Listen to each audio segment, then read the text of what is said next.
couple of months ago, we were able to try out the 2021 MV Augusta Brutale 800RR SCS, a bike that I absolutely love because of its looks, performance, tech, and feel.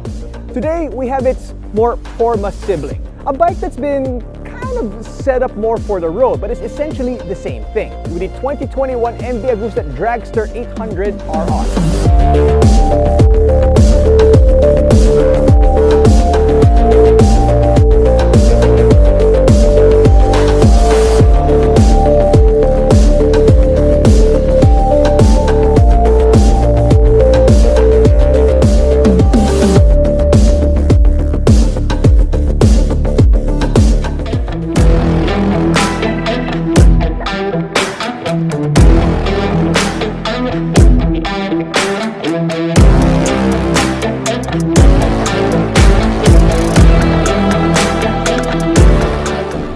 The bike is powered by a 798cc dual overhead cam inline 3-cylinder engine that punches out 140 horsepower at 12,300 RPM and 87 Nm of torque at 10,250 RPM. Stopping power is provided by Brembo brakes equipped with Continental MK100 cornering ABS. Keeping bumps at bay, you get a Marzocchi inverted fork and Sachs progressive shock.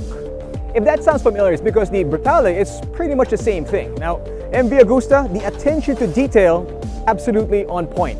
It is just magnificent. The tires are Pirelli Diablo Rosso 3. The front is 120 by 70 and the rear is 200 by 55, both on 17s.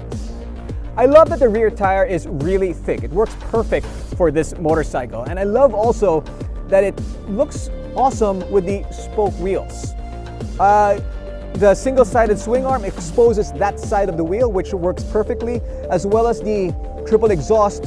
I mean, it just looks so classy. It looks so sporty and classy at the same time. Now, the rear seat doesn't look like much, but you actually can fit a back rider right here, and there are hidden underneath the seat. Something else that's hidden is the rear foot peg. Now, something else that's different between the Dragster and the Brutale are the handlebars. The Brutale is a little bit more of the normal handlebars. These are clip-ons. And it seems like it's a little bit wider than the Brutale. So they also give you a steering damper right here, which you can adjust. Click to the left to make it a little bit softer, to the right to make it a little bit higher. And that's going to keep you stable at speed on the expressway or on the track. And you also get a 5.5-inch TFT display, similar, or the same I should say, as that of the Brutale. And once you're there, you can pretty much check all the detail that you need for the motorcycle. And you can control it by this controller right here on the left side of the handlebars. Look at that, 6 levels of traction control. That's pretty sick. Other things that you can check out on the TFT screen are data like lean angle and G-forces via the IMU. Now it has pretty much all the information you need except for one, fuel gauge. I don't get it, guys. Why not include it on the bike? In fact, I just noticed this earlier today that when you're running low on fuel, there's a little bit of a light that turns on here. It's the fuel light. Honestly, it's a little hard to see under direct sunlight. So before you head out on this bike, you better check the tank to see if you got fuel. However, it does have all the different things, right? It has, aside from the traction control, the different levels of ABS, the different types of riding modes. There's a launch control, cruise control.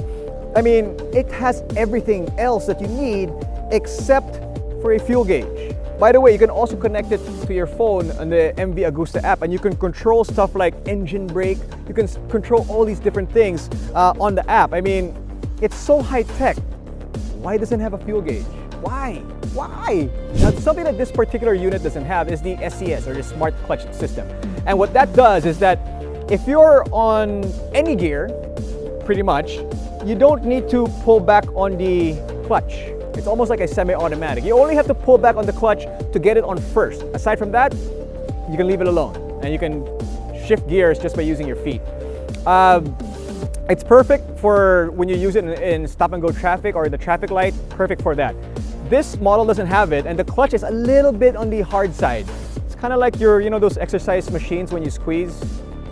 I really don't know what those are for, but that's kind of what this feels like, especially if you're riding for a long time. You get LED front and back, including the DRL, plus a lean-sensitive light as well. When it comes to MV Augusta, styling is always important. I mean, when you have the tagline motorcycle art, it kind of has to be. And the Dragster does not disappoint. I mean, it's a compact, sexy, muscular machine with unbelievable angles and lines. I mean, it's just gorgeous. Look at it.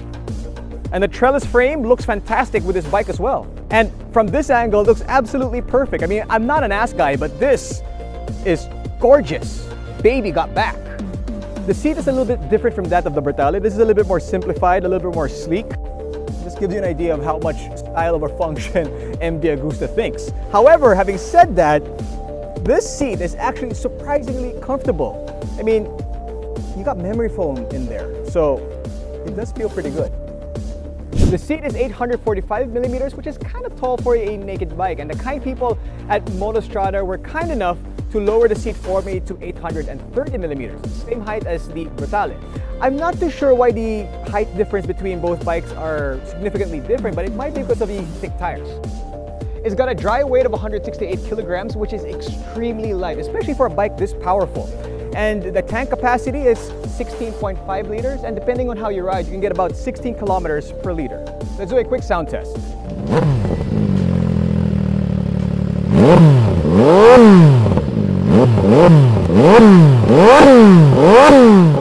Honestly, sounds better when you're riding the bike and it's under load and you switch gears and you hear everything go. And we're using the quick shifter. It kind of sounds like the old F1 cars. So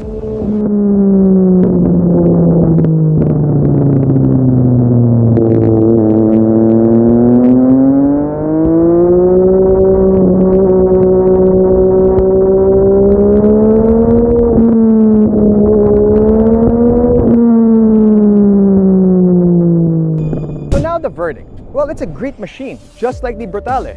It rides well, it's got tons of technology, it looks fantastic. I mean, I think it's such a great machine. But all that does come at a price. When I say price, I'm talking 1,300,000 Philippine pesos. It ain't cheap. But I guess that's the price of the exclusivity of MV Augusta.